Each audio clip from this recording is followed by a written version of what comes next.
Sandrine, il faut leur dire. D'accord, on va leur dire. Bonjour à tous et bienvenue dans cette nouvelle vidéo en compagnie de Sandrine. Bonjour à tous. Sandrine, tu es coach et tu t'es formée à la communication non violente. Oui. Tu as aujourd'hui beaucoup d'expérience dans ce domaine et c'est sous cet angle qu'on va voir aujourd'hui la famille. Donc on va parler du sujet de la famille et en particulier du bien-être dans la famille, aussi bien pour les parents que pour les enfants. Aujourd'hui, nous allons voir nous allons aborder la famille et en particulier sous cet angle, c'est-à-dire comment rendre les enfants heureux tout en les élevant correctement. Qu'est-ce que tu pourrais me dire par rapport à cette phrase sur ta façon d'aborder les choses quand tu es face à des familles? Déjà, la question comment rendre son enfant heureux, eh bien, tout le monde ne va pas avoir la même définition. C'est quoi rendre son enfant heureux déjà? Pour toi, c'est vrai, il faut le pour préciser. vous, Oui. pour moi, eh bien, on n'a pas du tout la même définition de rendre son enfant heureux. Alors, je vais dire quelque chose qui est très simple, c'est que arrêtez de vous occuper de vos enfants, ils sont heureux naturellement. C'est vrai, en général, On est d'accord.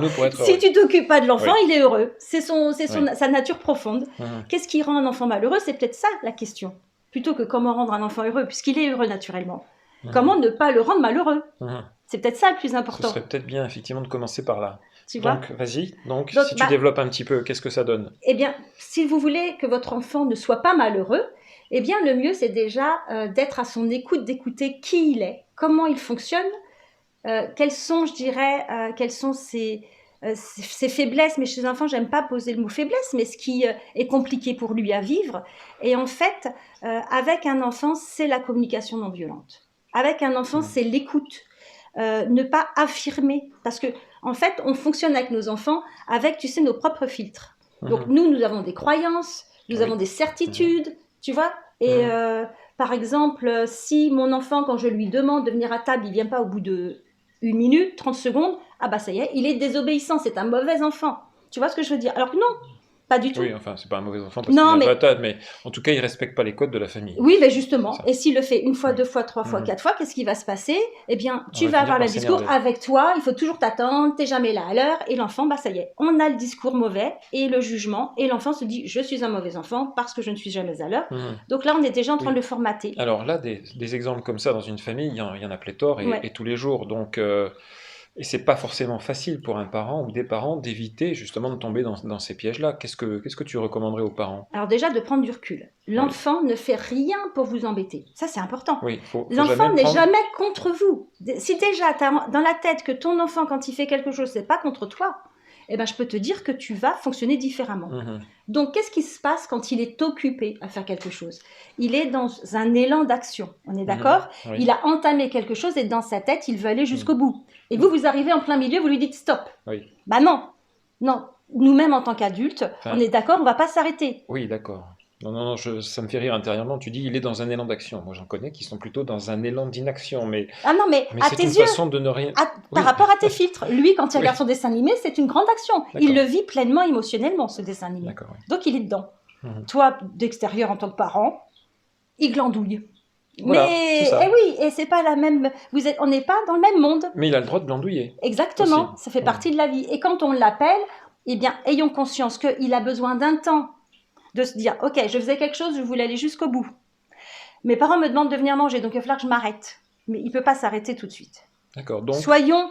Donc toi, tu préconises aux parents d'anticiper. Un quart d'heure avant de manger, allez le prévenir, tout simplement. Et ça lui laisse le temps de se dire qu'il va devoir arrêter son dessin animé. Est-ce que ça suffit? Oui. Oui, ça suffit la plupart du temps. Et si ça ne suffit pas et que l'enfant ne vient pas? Ah, mais ça suffit. Je veux dire, il n'y a même pas qu'il ne vient pas. C'est que soyez patient. En fait, la première fois, peut-être qu'il va se dire... parce que lui, il ne voit pas les minutes. Hein. Ce n'est pas un adulte, c'est un enfant.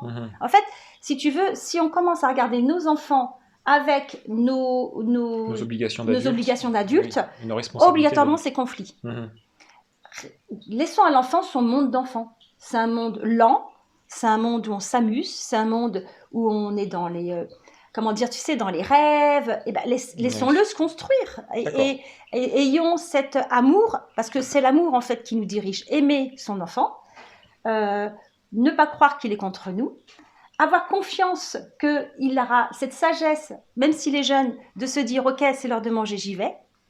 Parce que en fait, plus vous êtes confiant, eh bien plus il sera confiant. Et alors là, tu Plus, abordes un autre point, c'est qu'on a tendance finalement, lorsqu'on éduque nos enfants, à projeter nos inquiétudes bah oui, sur eux. Ça peut être nos inquiétudes parce qu'on a des soucis dans la journée, notre travail, mm, nos obligations. Ça peut être aussi des inquiétudes quant à leur avenir parce qu'on a l'impression qu'ils ne bougent pas assez vite et que ça va être des adultes un peu, comment dire, un peu mollassons, ouais. un peu lents. En fait, Alors qu'en fait, mm, il faut être beaucoup plus confiant ouais. que ça, c'est ça? Bah, en fait, chaque adulte va avoir des peurs par rapport à ses propres peurs qu'il Mhm. va faire reporter sur son enfant. Donc, s'il ne vient pas à table quand je lui demande, ça va devenir un enfant qui n'obéit pas. Mhm. Donc, c'est hyper important D'accord. qu'il obéisse, tu vois, en fait. Et c'est nos peurs qui font qu'on interagit avec nos enfants d'une façon ou d'une autre. D'accord. Alors, justement, je voulais lire une phrase que j'ai trouvée un peu par hasard, comme ça, dans un article de presse. Je vous la lis. Donc, le cerveau humain se développe de façon optimale lorsqu'il y a une empathie et du respect. Stress, humiliation, violences verbales ou physiques peuvent modifier en profondeur le cerveau en construction et entraîner des troubles cognitifs à l'âge adulte. Oui. Ils expliquent que quand il est en, comment dire, dans En le stress, stress, en humiliation. voilà, c'est ça. En fait, tu vois, ce passage-là, c'est important parce que c'est quoi le stress, l'humiliation? Toujours pareil, hein. En fait, tu sais quoi être heureux? Ben, c'est quoi le stress et l'humiliation? Pour certains parents, le Mhm. degré va pas être au même endroit. Mais il y a une vérité, c'est que si je parle mal de mon enfant devant quelqu'un d'autre, Mhm. eh Oui. bien, c'est déjà une agression, c'est déjà, tu vois, un Oui, et puis stress. des choses qui peuvent passer inaperçues, comme par Oui, exemple, moi j'ai déjà vu ça, des parents qui se rencontrent à la sortie de l'école, ouais. avec un Mhm. des enfants est là, et un parent dit à l'autre, en parlant de son propre enfant, oui, il ne fait rien, patati patata, il ne fait rien à l'école, il ne suit pas, il a des difficultés. Alors là, je crois que c'est encore pire de dire devant un autre parent, il a des difficultés. Et là, l'enfant se sent profondément atteint, je pense, et humilié. Ouais, et Et blessé. pourtant, le parent n'a pas eu l'impression, lui, de faire quelque chose d'extraordinaire. Non. Et pourtant, il a fait beaucoup de dégâts à ce moment-là, je Exactement. pense, hein. C'est pour ça que je te dis en Mm. fait que voilà, c'est pas obligatoirement quelque chose de grave. Et alors, moi j'aimerais aussi Mm. qu'on fasse attention que les parents se sentent pas coupables. C'est pas Culpabiliser évident. non plus, En fait, oui. il y a quelque chose d'important, hein, Mm. c'est que le métier de parent, c'est le plus dur du monde, à mon avis. Et c'est le seul métier où vous n'avez pas de formation. Vous apprenez sur le tas. Oui. Tous les métiers, on a une Et formation. vous héritez de ce qu'ont fait les autres avant vous, qui n'est pas Exactement. forcément bon non plus. Ouais. Et donc, je trouve que il faut savoir aller Mm. chercher à l'extérieur les informations, euh, si tu veux, des professionnels qui vont pouvoir aider, en fait, à, quand il y a une difficulté dans la famille, à aller, je Oui, dirais, trouver la solution. donner des solutions, oui. Mm. Exactement. Et il y en a, en fait, hein. Moi, Mm. personnellement, je l'ai fait à un moment de ma vie, quand les garçons étaient petits.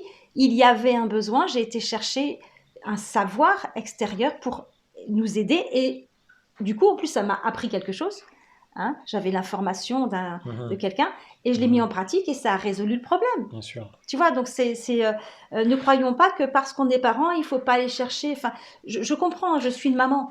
Tu vois, moi-même, il faut, si tu veux, c'est pas facile de se dire qu'on n'a pas les compétences pour, pas pour tout, mais pour une problématique qu'on rencontre dans la famille Oui. comment dire, oser aller chercher de l'aide. Est-ce que tu crois que c'est vraiment difficile C'est d'oser pas aller facile de chercher de dire l'aide? que je Oui. suis un parent et que bah, du coup il me manque quelque chose. Alors plus peut-être pour la maman que pour le papa, Je peut-être j'ai crois que l'impression. les mères, peut-être par amour, le font plus facilement que les pères. Puis d'ailleurs, ce sont elles qui s'occupent de ces questions d'habitude. Quand il y a un problème avec un enfant, c'est plutôt elles qui vont voir un spécialiste, un psychologue ou quelqu'un pour accompagner. Idée reçue.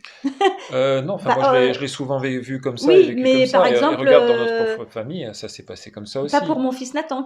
Lui, il a été éduqué par sa mère, c'est pour ça. Voilà. Il est sous l'influence des femmes, c'est pour ça. Ne cherchez pas. Voilà. Ok, donc finalement, Ok. pour reprendre, on est un peu loin finalement quand on t'écoute parler de ce que l'on voit encore aujourd'hui, c'est-à-dire Mm. des parents qui réprimandent, qui humilient parfois sans vraiment le Sans vouloir, vouloir faire du mal, c'est sans important. vouloir faire Ils du mal, pensent faire le mais bien, c'est oui, important quand même. oui.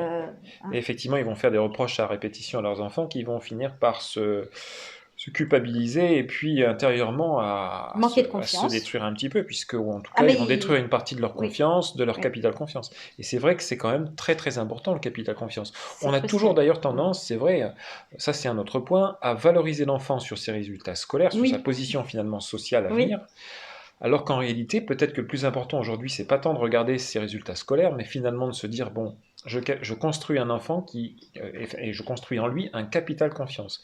Et ce oui. capital confiance, il pourra l'exploiter plus tard. Même si aujourd'hui il n'est pas extraordinaire à l'école, dans les études, Mm. il va pouvoir l'exploiter plus tard parce qu'il aura cette confiance indispensable pour aller de l'avant et pour faire des choses, Bah quoi, oui. pour se réaliser Mais dans la oui, vie, quand tout tu as simplement. confiance en toi, tu braves Mhm. tout. Enfin, je veux dire, tu y Exactement, ouais. vas, tu y Mhm. crois. Donc, le Ouais. plus important, c'est de construire l'être et pas de construire le professionnel, le futur professionnel. Mhm. Tu vois, il y a une différence. Hein. Mhm. C'est ce que tu dis. Tout à fait. Alors, moi, je voulais lire maintenant deux passages Oui, qu'on avait intéressant. regardés ensemble hier, qui nous paraissaient très intéressants. Alors, on va vous présenter finalement deux livres, et des passages issus de deux livres. Le Oui. premier, donc, Les mots sont des fenêtres ou bien ce sont des murs de Marshall Rosenberg. qui est Marshall Rosenberg. Alors, lui, c'est le fondateur, créateur de la communication non violente. D'accord. Donc, D'accord. c'est un Américain, je crois, Ouais. pour la petite histoire, d'accord, et qui est décédé, il me semble, Il est aujourd'hui, hein. décédé. Décédé. Mais j'ai vu. Dommage, j'aurais bien aimé le rencontrer. Alors, on peut quand même trouver des On trouve vidéos de plein de lui vidéos. qui sont Ah extraordinaires. oui, Franchement, le ouais, ouais, personnage est vraiment extraordinaire. On ouais, vous ouais, recommande ouais, d'aller voir ouais. Marshall Rosenberg. Et donc, page 257, Je te laisse lire? si tu veux, pas de souci. Alors, j'étais un jour dans le bureau d'un ami qui dirige un collège. Regardant par la fenêtre, il vit un grand frapper un petit. Mm. Classique. Pas bien. Il se précipita dans la cour, attrapa l'agresseur et lui donna une bonne gifle en lui disant « Je vais t'apprendre, Mm. moi, à frapper les petits. » Ça, on le voit pas trop quand même, ça. Enfin, je l'ai vu une fois quand j'étais enfant. Je l'ai Combien déjà de vu une fois. parents frappent un grand frère parce qu'il a frappé le petit Oui, frère? mais dans les écoles, ça, on le voit Non, moins. mais Enfin, pas chez nous, en on fait. peut le remettre dans au Oui, sein de c'est notre vrai. famille. Oui, on Hein, peut le c'est un exemple. recontextualiser comme ça. Voilà. Lorsqu'il revint, je lui fis remarquer. Je ne pense pas que tu aies appris à cet enfant ce que tu voulais. Je crains qu'au contraire, il n'ait compris qu'il ne faut pas frapper plus petit que soi lorsque quelqu'un de plus grand, le directeur par exemple, Ou les parents. se trouve dans les parages Eh ou les ouais. parents. J'ai plutôt l'impression que tu l'as forcé dans l'idée que le meilleur moyen d'obtenir ce que l'on veut de l'autre, c'est de le battre. Mm. Donc voilà, typiquement. C'est l'exemplarité en fait qui est important. Mhm. C'est pas nos mots, c'est comment nous on est à la maison. Quel respect j'ai pour mon enfant? Bien, si j'ai du respect pour lui, il aura du respect pour moi. Mhm. Quel respect j'ai pour mon mari ou ma femme ou celui qui vit avec moi? En fait, c'est vraiment soyons des exemples. Et c'est vrai que ça c'est vieux comme le monde, mais c'est vrai. La meilleure éducation, c'est celle que tu montres, c'est pas celle Mhm. que tu dis. Tu peux dire à un enfant Ouais. que mentir, c'est pas bien, mais Mhm. si il voit que ses parents mentent tout le temps, eh bien il se dit si, le mensonge c'est quelque chose de bien, la preuve. Oui. Il le C'est pratique. faites ce que je dis, mais pas ce que je fais. Bon, ça ne marche pas, effectivement. Non, pas du tout.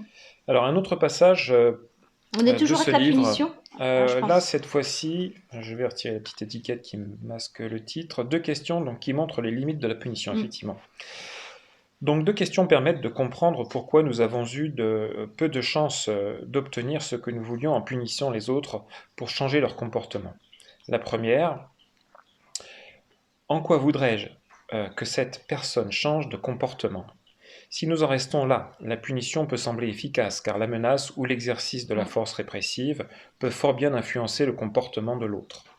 Mais la seconde question fait clairement apparaître que la punition a peu de chances de marcher. Quelle motivation voudrais-je que cette personne ait pour faire ce que je lui demande? Voilà. Tu vois? Donc ça c'est important. Si je veux par exemple inculquer des valeurs à mon enfant, c'est pas avec la punition que les valeurs vont être ancrées en lui et qu'il va les prendre pour siennes. C'est de les vivre. Tu vois, et c'est en fait, si j'ai envie que mon enfant soit respectueux, eh bien, il faut que je lui transmette le respect et que je l'aide aussi à ce qu'il comprenne qu'est-ce que c'est le respect. Tu vois, et pourquoi telle chose ou telle chose n'est pas respectueuse, mais avec toujours beaucoup d'amour et Toujours avec du d'empathie. dialogue aussi, pour Et bien avec du expliquer les dialogue, choses. il faut que l'enfant comprenne. N'oublions pas que c'est un enfant.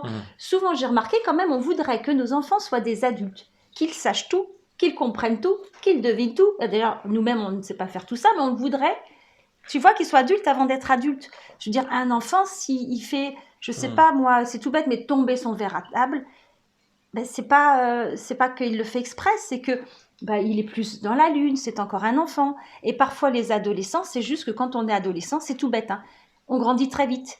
Et entre le moment où on était habitué à avoir des doigts de tant de centimètres, eh bien, on a eu ces habitudes. Non, mais c'est vrai, c'est véridique, ça a été prouvé. C'est vrai, ça? Ah oui, ça a été prouvé. Et D'accord. l'enfant, comme il grandit, il a perdu ses repères. Donc, il va davantage faire tomber son verre.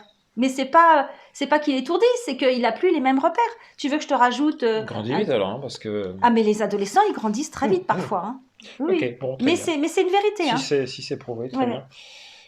Parfait. Alors maintenant, on a un peu parlé de la famille, on va reprendre quelques questions qui nous avaient été envoyées par des internautes. Ouais. Et donc la première d'entre elles est la suivante. Comment trouver sa place dans la famille? C'est Annie qui pose cette question. Comment trouver sa place dans la famille? Alors c'est quand même une question assez Ouais. large. Alors, je crois que ce qui est important, c'est le respect de chacun. D'accord, ça c'est vraiment la première Oui, chose à mettre en bah, place dans une respecter les famille. différences de chacun.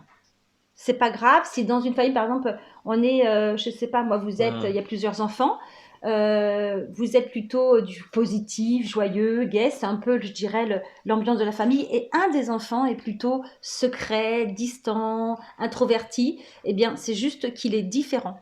elle est comme Donc, ça, si il faut on, l'accepter. oui, puis en plus, si on regarde son thème numérologique, on va retrouver ces énergies. Et du coup, ça peut être rassurant aussi que les parents viennent faire le thème. Ils vont se rendre compte que leur enfant va bien, tu vois, mais Hmm, qu'il est juste différent et hmm, qu'il est important qu'ils n'entendent pas. Mais toi, tu fais toujours la tête, toi, tu es toujours de côté. Parce qu'en hmm. fait, il va se dire que c'est pas normal, il va devoir se construire différemment. Mais le problème, c'est qu'il va se Et construire. puis il va s'épuiser s'il veut effectivement, s'il est d'un tempérament à être plutôt Oui, en retrait, être un extraverti lorsque on est introverti, c'est c'est très quasiment fatigant. impossible. Et Et puis donc ça démoralisant. est démoralisant aussi parce qu'il n'y arrivera pas. Et puis parce qu'il C'est il pas se sa rend compte nature. il est en train de construire un des personnages qui n'est pas lui. Donc au fond, c'est Hmm, très démoralisant de se dire on m'aime bien quand je suis ce personnage-là, mais quand je suis moi, d'accord, je suis pas acceptée. d'accord. Donc Donc t'imagines respecter adulte quand même. finalement, Voilà. respecter les différences au sein même de la Oui, famille. Seconde question, la place du second dans la fratrie de trois. Et c'est vrai que c'est pas toujours, alors c'est Valérie qui pose cette question, ouais. c'est pas toujours facile quand on a trois enfants pour le second Mm. de trouver son positionnement. Et nous on l'a vécu puisque toi tu avais trois garçons Au début, et ouais. au début, oui au début parce qu'on s'est connus, enfin je vais pas vous raconter notre vie, mais Après, il y bref, a une fille qui est arrivée, voilà, mais ensuite il y a une fille pendant qui un est arrivée. certain temps, il y avait trois garçons. Voilà, il y avait trois garçons et c'est vrai que le second avait un petit peu de mal à trouver sa Et place. oui, parce qu'en fait, il était ni grand ni petit. Hein, c'est le moyen. Alors c'est quoi être moyen? Compliqué, hein? Parce que souvent tu dis ton grand, ton petit, celui du milieu, mais en fait il n'a pas d'étiquette qui lui appartienne. Oui, il n'a pas une place très définie Non. finalement. Et en fait ce qui est important pour nous parents, eh ben, c'est justement et d'aider l'enfant à se positionner. Hmm, En fait, ils sont trois tempéraments hmm, différents. Donc, aux parents de ne pas oui. faire un amalgame, ils sont vraiment différents. Et de permettre à celui, justement, que ce soit. Alors, parfois, c'est souvent le deuxième quand il y en a trois. Après, ça peut être un autre. Mais ce qui est important, c'est d'aider l'enfant à se positionner face aux autres frères et sœurs qui sont là. Et par exemple, Qu'est-ce que tu veux dire par eh se bien, positionner? par exemple, celui du milieu, souvent, il va jouer un peu avec le petit, et puis avec le grand, il va être plutôt le petit frère. Enfin, il n'arrive pas à savoir s'il est grand, s'il est petit. Il a pas de. Et en fait, ce qui a aidé nous, notre deuxième, c'est que à un moment donné, parce que justement, on s'en est occupé, on a fait ce qu'il fallait. Eh bien, il a su dire non à son frère, à son grand À frère. son grand frère. Avant, il disait jamais non. Pour lui, je ne sais pas pourquoi, le grand frère était synonyme de il a Autori- raison. Autorité, il a Je raison. sais pas. Ok. Et donc, à partir du moment où il a su dire non et se positionner, tu vois, du coup, se positionner, il est revenu à lui. Non, ça, je ne veux pas. Eh bien, il a trouvé sa place. D'accord. Donc, en fait, il faut trouver. Parfois, ça tient un peu de choses en Ça tient réalité. à très peu de Ouais. choses. Donc, autre question de la part de Lucie. Comment se comporter face à deux enfants qui demandent de prendre position, qui demandent de prendre parti, et pour être plus précis? Tu veux dire par là que c'est les Quand tu enfants as qui deux demandent aux enfants, parents? deux de tes enfants qui te demandent à toi de prendre position ou parti pour l'un ou pour l'autre. Ah, il faut que je choisisse l'un ou l'autre. Exactement. Très compliqué ça pour un parent. Alors, Ouais. très compliqué. En fait, pourquoi j'aurais besoin de prendre position? Parce qu'on te le demande? Bah, justement, je suis libre de dire, mais je n'ai aucune envie de prendre position. Par contre, je vais donner mon avis, ce que je pense. Je ne vais pas dire que l'un a raison, que l'autre a tort. on est tous différents, on a le droit de ne pas être d'accord. Le principe, c'est de savoir pourquoi ce désaccord vous apporte ce dilemme, ce conflit. Ça veut dire que chez l'un ou chez l'autre, un besoin n'est pas entendu, n'est pas écouté. Et moi, en tant que parent, je n'ai pas à dire que l'un ou l'autre a raison. Je peux dire, moi voilà, quand vous me dites ça, voilà mon point de vue, mais ce que j'aimerais comprendre, c'est pourquoi ça vous pose un problème à tous les deux de ne pas être d'accord. Qu'est-ce qui fait que vous êtes en conflit à cause de ce sujet-là? C'est plutôt à eux d'y répondre. Parce que ça veut dire quoi? Que je suis le sachant qui va dire qui a raison, qui a tort. D'accord. Non. Oui.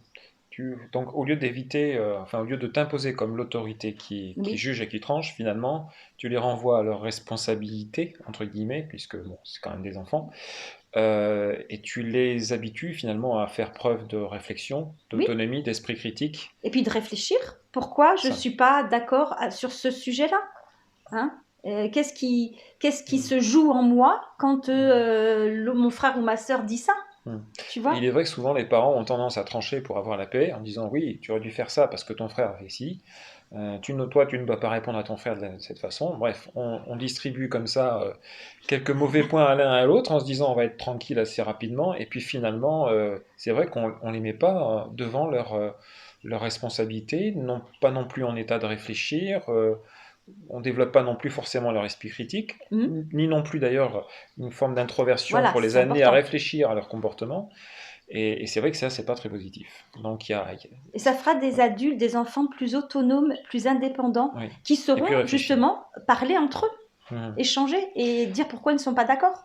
Et en fait, ça tient un peu de choses, hein, quand je reprends un petit peu comme ça le fil de notre conversation. Tout ce qu'on a dit là depuis peut-être 10 minutes, ce sont des petites choses finalement à mettre en place. C'est vrai, on s'en rend compte, c'est pas grand-chose, mais ce sont des choses qui sont quand même déterminantes, des comportements qu'on doit avoir en tant qu'adulte, éviter les jugements, inciter les enfants à réfléchir, etc. Donc, la base de tout ça, c'est finalement l'échange, la réflexion, l'écoute, le respect. Et c'est vrai qu'on a tendance à pas trop faire ça dans les familles parce que on est stressé, parce que on a une journée difficile, parce que ça nous coûte des efforts en fin de journée de prendre, non pas de prendre parti justement pour les enfants, mais de les amener à réfléchir, etc. Ça coûte moins d'efforts. Ça coûte moins d'efforts. Et oui, tu es plus fatigué à gérer des conflits. Il vaut mieux s'en occuper en amont. Si tu prends cette habitude dès le départ, eh bien, ça sera moins fatigant, ça te demandera moins d'efforts.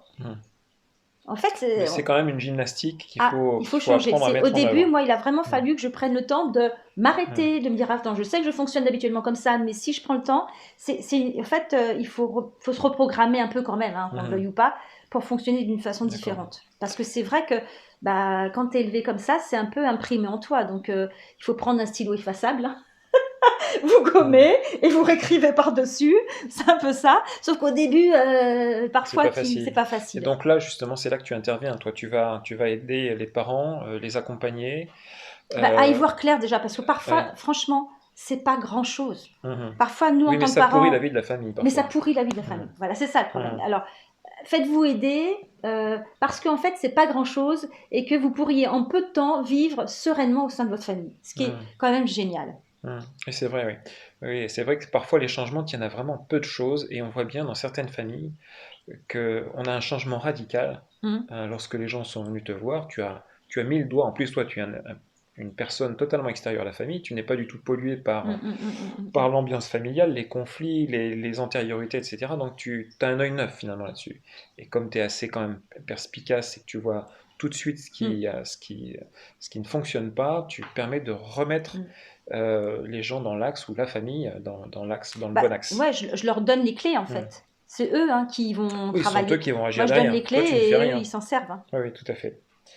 Ok, parfait. Eh bien, je pense qu'on a quasiment terminé cette vidéo sur la famille. Donc toi, tu es disponible pour rencontrer les parents, on l'a bien compris. Tu organises aussi des ateliers, il me semble. Je crois que tu fais des ateliers depuis peu. Oui, alors j'ai décidé de faire des ateliers tous les deuxièmes samedis de chaque mois, le matin, afin de pouvoir, si tu veux, transmettre justement l'éducation bienveillance, la communication non violente au sein de la famille. Là, vraiment, ces ateliers sont faits pour la famille. D'accord. Tu vois, donc les parents peuvent venir, il faut s'inscrire en amont sur mon site internet www.ecofamily.fr. sandrine-numérologue.com. Et parce que les places sont limitées, hein, moi je veux quand même garder de l'intimité, je trouve que c'est Oui, il ne faut intéressant. pas qu'il y ait trop de monde. C'est Voilà. limité à combien de personnes à peu près? 6 personnes. 6 personnes, d'accord. Ouais. Et puis, sachez que le premier rendez-vous que je prends pour les familles, c'est avec le ou les parents, d'abord. On fait un état sans des les lieux. enfants. Exactement, on Oui, fait un état des lieux et on voit si j'ai besoin de rencontrer ou pas les enfants, si j'ai besoin de venir chez vous, parce que je me déplace aussi au sein de la famille pour justement vivre avec eux. C'est là où on voit le mieux. Un peu à la façon de Super Nanny, exactement. c'est ça? Okay. Sauf que c'est Sandrine. Hein. Super Sandrine. Très bien. Bon, bien, on a terminé cette vidéo. On vous remercie de nous avoir suivis. N'oubliez pas d'appuyer sur le petit pouce. On vous recommande encore la lecture de ces 2 ouvrages qui sont vraiment très très bons. Celui-ci aussi est bien. Celui-ci donc de Marshall B. Rosenberg, Les mots sont des fenêtres. Et celui-ci qui se nomme, donc c'est le docteur Haïm G. Ginott, Entre parents et enfants. Et il existe entre parents et adolescents. On va les noter sous cette vidéo. Oui, sous cette vidéo, voilà. 2 ouvrages très intéressants qui font vraiment avancer le schmilblick, comme dirait l'autre. Et pour la prochaine vidéo, eh bien écoutez, si vous avez des sujets sur lesquels vous aimeriez que nous échangions, eh bien allez-y. Proposez. Oui, mettez-les en commentaire dessous. Exactement. Une fois que vous avez appuyé sur le petit pouce bleu, je sais, je suis lourd. Et que vous auriez partagé la vidéo. Je vous le dis parce que c'est important pour nous. Bien, merci beaucoup. Bonne journée. Bonne journée. À très bientôt. Au revoir. Au revoir.